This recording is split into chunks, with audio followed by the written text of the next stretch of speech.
వినాయక చవితి రోజున వినాయకుడిని పూజించేటప్పుడు కొన్ని ప్రత్యేక నియమాలను పాటించాలి. ముందుగా కుంకుమ బొట్టు పెట్టుకొని నమస్కరించుకొని ఈ విధంగా ప్రార్థించుకోవాలి.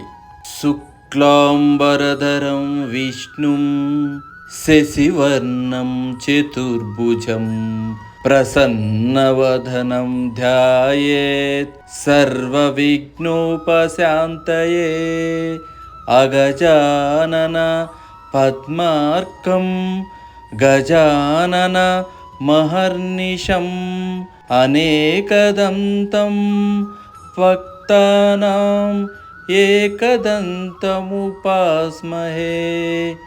వక్రతుండ మహాకాయ కోటి సూర్య సమప్రభ నిర్విఘ్నం కురు మే దేవ సర్వకార్యేషు సర్వదా.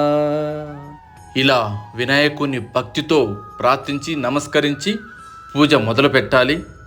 వీటిలో గణపతికి ఇష్టమైన పత్రాలతో పూజ చేయడం, పానకాలను కుడుములను నైవేద్యంగా సమర్పించడం, వినాయక చవితి రోజున చంద్రుడిని చూడకుండా ఉండటం, ఉదయం గణపతిని స్థాపించి భక్తితో పూజించి మరుసటి రోజు లేదా 10 రోజుల తర్వాత గణాధిపతి విగ్రహాన్ని నిమజ్జనం చేయడం వంటివి ఉంటాయి.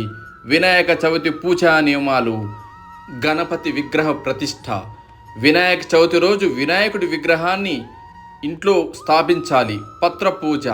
వినాయకుడికి ఇష్టమైన 21 రకాల పత్రాలను ఉపయోగించి పూజ చేయాలి.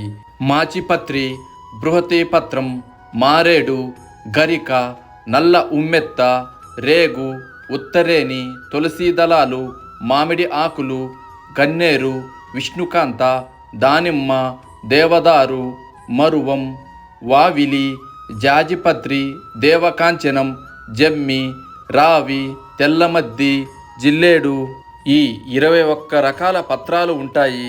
గణేశుని విగ్రహాన్ని ఇంటి ఈశాన్య లేదా తూర్పు దిశలో ప్రతిష్ఠించాలి. సరైన దిశ శుభం, శ్రేయస్సును తెస్తుంది. ఓం గజాననాయ నమః. ఓం గణదక్షాయ నమః. ఓం విఘ్నరాజాయ నమః. ఓం వినాయకాయ నమః. ఓం ద్విముఖాయ నమః. ఓం ప్రముఖాయ నమః. ఓం సుముఖాయ నమః. ఓం కృతినే నమః.